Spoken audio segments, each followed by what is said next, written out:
ইলিয়াস হোসেন একসময়কার উদীয়মান সাংবাদিক। এখন তিনি আলোচিত ইউটিউব আর ফেসবুকে। সোশ্যাল মিডিয়া খুললেই তার নানা আলোচনা সামনে আসে। তিনি নিজেকে দাবি করেন বাংলাদেশ পন্থী হিসেবে, সেই সাথে ভারতীয় আধিপত্যের বিরুদ্ধেও তার কট্টর অবস্থান।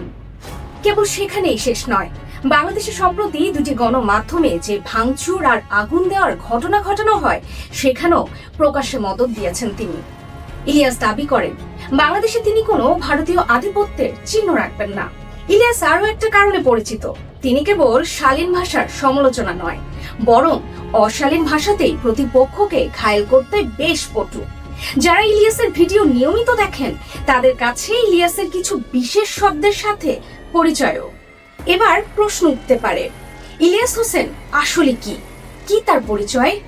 কোন রাজনীতিতে বিশ্বাস করেন তিনি? ইলিয়াসের রাজনৈতিক পরিচয় নিয়ে কিছুটা দ্বন্দ্বে পড়ে যেতে পারেন যে কেউ।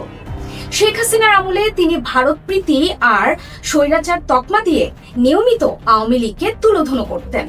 আবার হাসিনা পতনের পর তিনি বিএনপিরও ধুমধুমার সমালোচনা করেছেন। বিশেষ করে বিএনপির কিছু বিশেষ নেতাকে সুযোগ পেলেই ধুয়ে দেন ইলিয়াস। বরাবরই জামায়াত তার কাছে কিছুটা ছাড় পেয়ে আসছে, কিন্তু একটা পত্রিকার সম্পাদকের সাথে সাক্ষাৎকে কেন্দ্র করে জামায়াতকেও বিশেষ ভাষায় ধোলাই করেন ইলিয়াস। ইলিয়াসের এমন কাণ্ডে আছে মিশ্র প্রতিক্রিয়া। কেউ তাকে বলেন সাহসী সাংবাদিক, কারো কাছে তিনি জাতীয় বীরের পর্যায়ে, কেউ তার কথাকে বাইবেল মানেন, তার শোনানো ইতিহাসকে মানেন চিরসত্য। তাদের মতে ইলিয়াস হোসেন ভারত বিরোধী আন্দোলনের পুরোধা। তবে উল্টো দাবিও আছে, অনেকের কাছে ইলিয়াস অ্যাটেনশন সিকার, শেষ রাগ মেটাতেই তিনি কাজে লাগান তার ভক্তদের। আবার কখনো করেন ডলার কামানোর ধান্দা। যদিও ইলিয়াস নিজেকে বরাবরই বাংলাদেশপন্থী, ভারত বিরোধী আর জুলাই আন্দোলনের অন্যতম রূপকার হিসেবে হাজির করতে চান। তার দাবি মতে তিনি ভারতের রাহুগ্রাস থেকে বাংলাদেশকে রক্ষা করতে চান।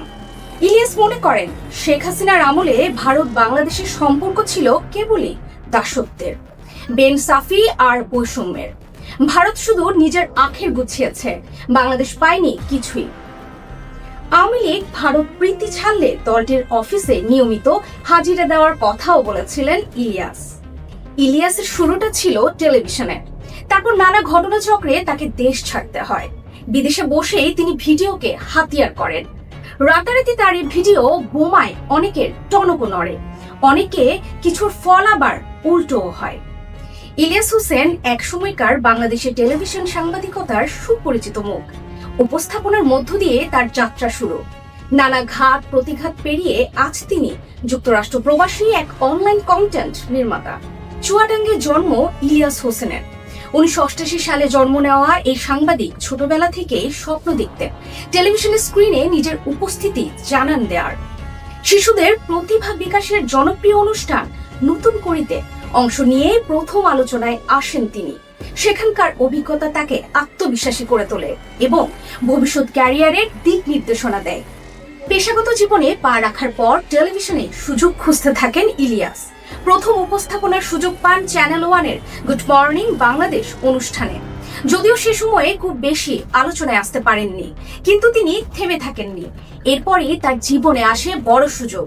যোগ দেন 21 টেলিভিশনে এবং শুরু করেন জনপ্রিয় অনুসন্ধানী অনুষ্ঠান 21 চোখের উপস্থাপনা।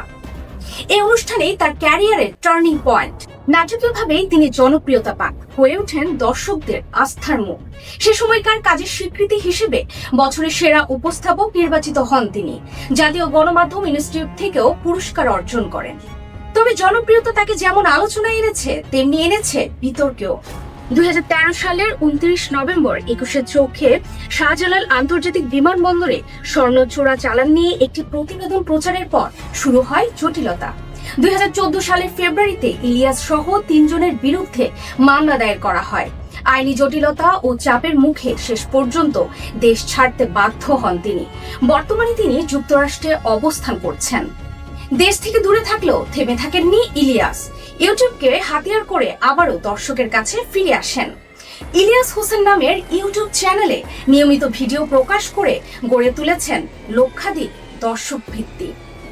রাজনৈতিক এবং সমসাময়িক বিষয় নিয়ে তার 15 মিনিটস অনুষ্ঠানটি বেশ জনপ্রিয়তা পায়। তবে অনলাইন কার্যক্রম নিয়ে সমালোচনাও কম হয়নি। গোলাম মাওলা রনি, জ্যাকব মিল্টন ও নিরু নীরা প্রসঙ্গ সহ বেশ কিছু ভিডিও নিয়ে বিতর্ক সৃষ্টি হয়। কিছু ক্ষেত্রে তাকে আইনের মুখোমুখিও হতে হয়। 2024 সালের শুরুতে যুক্তরাষ্ট্রে তার আত্মসমর্পণ ও গ্রেপ্তার প্রসঙ্গ নিয়েও দেশ জুড়ে গুঞ্জন তৈরি হয়েছিল, যদিও পরে বিষয়টি ভুয়া বলে জানা যায়। তবে শেষ দেশের বড় দুটি গণমাধ্যমে ব্যাপক হামলার ঘটনার পর রিমুভ করা হয় ইলিয়াস হোসেনের ফেসবুক অ্যাকাউন্ট। ইউটিউবও রেস্ট্রিকশনে পড়েন তিনি। সব মিলিয়ে প্রশংসা কুড়ানো ইলিয়াস সমানতালে কুড়াচ্ছেন সমালোচনাও। টিক্স নিউজ এবং সংবাদ।